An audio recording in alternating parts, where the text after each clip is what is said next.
আজকে অনেক সুন্দর একটি খেলা নিয়ে আসছি, সেটা হলো বাঁশ ধরে টানাটানি। দেখি কে বিজয়ী হয়।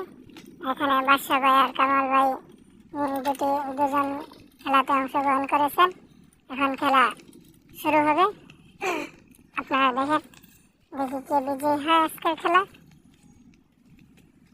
শুরু, দেখি কে বিজয়ী হয়। অনেক সুন্দর একটি খেলা।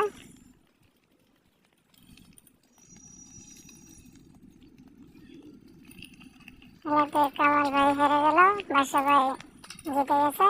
আজকের খেলা দুজনকে পুরস্কৃত করা হবে। তারা আসুক। কামাল ভাইকে 1 কেজি চিনি, 2 কেজি আটা, 2 লিটার সয়াবিন তেলে গোটা, আর বাদশা ভাইকে থালা ভর্তি পুরস্কৃত করা হলো। খেলাটি কেমন লাগলো আপনারা সবাই ভিডিও কমেন্ট বক্সে জানাবেন।